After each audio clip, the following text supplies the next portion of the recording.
Bonjour à tous, vous pouvez m'appeler maintenant Monsieur Réveillon. Pour le 24 décembre, je vous ai donné le tiercé en 3 chevaux et plus compliqué, le quintet en 5. Et pour le 31 décembre, de nouveau, le tiercé, le quartet en 6 chevaux, j'en suis heureux.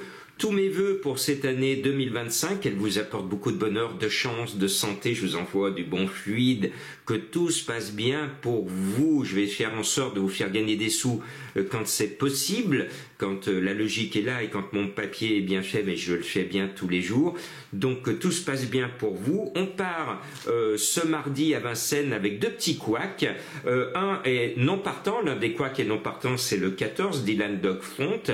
Et l'autre pour l'instant, à 16 h ce mardi, au moment où j'enregistre cette sélection, il est toujours validé partant sur le site du PMU. Or, il n'est pas qualifié sur cette course. Regardez bien les conditions de course et lisez bien. Seuls sont admis à participer à cette épreuve les chevaux n'ayant pas, dans les 12 mois précédant la course, été classés au trot attelé, premier, deuxième ou troisième d'une épreuve de groupe 1. Je voulais mettre le 8 Élégance Chronos dans mon prono, mais je me suis aperçu que les conditions de course n'étaient pas respectées. Et je ne peux pas imaginer que ce cheval portant les couleurs respectables et respectées présidentielles de monsieur Jean-Pierre Barjon, que je salue au passage, je ne peux pas imaginer que ce cheval portant de célèbres couleurs ne respecte pas le règlement. Il a fini 3e d'un groupe 1 le 14 octobre à Solvala. Il a fini 3e d'un groupe 1 à Laclé le 14 octobre à Solvala. Donc il n'est pas recevable dans les conditions de course comme le 14 qui lui aussi avait fait l'arrivée d'une course de groupe 1. Donc normalement, si le règlement est respecté à la lettre, ce numéro 8 devrait être déclaré un jour ou l'autre non partant. S'il court, on pourra se poser de sérieuses questions sur le règlement. À quoi ça sert de faire des conditions de course autrement? Bien. Bon, avant de dévoiler ma sélection, j'ai laissé passer un peu de temps. Il est 17 h 10 et le 8 est toujours déclaré partant sur le site du PMU. Donc, je ne vous interdis pas de le jouer, mais simplement je préviens, si on étudie les conditions de course, normalement, il ne doit pas courir. Pour moi, il y a une petite bombe italienne. Et vous le savez, j'aime bien les petites bombes italiennes, surtout quand elles reviennent de Suède et qu'elles se prennent pour de belles Suédoises. Le 3D à Sprint Bar. Eh bien, allez, je vais sur le zinc avec ce numéro 3 qui me plaît au plus haut point, surtout que Gocciadoro, celui que l'on aime bien venant d'Italie, qui est l'un des meilleurs entraîneur du monde, qui a raté dimanche la qualification pour le prix d'Amérique, et ben il va se venger avec son driver fétiche Mathieu Abrivard, le driver d'un certain Oui Was As. Ce 3 me plaît au plus haut point. Mais mission battre le gros favori de monsieur madame tout le monde, de la presse spécialisée tout entière, le numéro 6, Jabal Pur, c'est le petit champion de l'écurie Chabat. Il est confié à Gabriele Gelormini. Et ben, le combat va être beau à voir. On a un joli petit quintet avec des chevaux qui sont promis à un très très bel avenir. Surtout que c'est du départ à l'Autostar, ça va trotter vite. Et puis en seconde ligne, un cheval qui a beaucoup de qualité, le 13 Edgar Saba. Il vient de s'intercaler entre 2 champions, la ligne est en béton armé, mené par François Lagadoc. Ce bon dos a une première chance et surtout, il a l'avantage, contrairement à d'autres, de ne plus savoir finir plus loin que 4e. C'est bien quand même, on peut s'appuyer sur ses chances malgré sa position aléatoire en 2e ligne.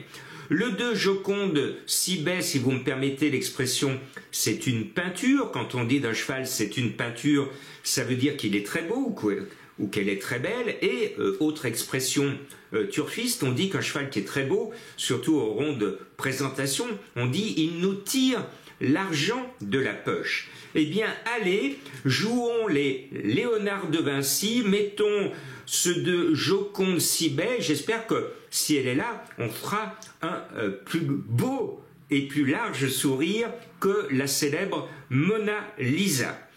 J'aime bien le 1 Queen Winner qui nous a déçus, qui a beaucoup déçu la dernière fois son entourage, mais dans ses grands jours, elle l'a montré cet été, elle est capable de suivre les meilleurs de sa génération, bien qu'elle ait le long du rail. Si le barillet se fait aspirer par l'élan des favoris qui vont partir à fond la caisse, eh bien il peut garder quelque chose en préservant son cheval.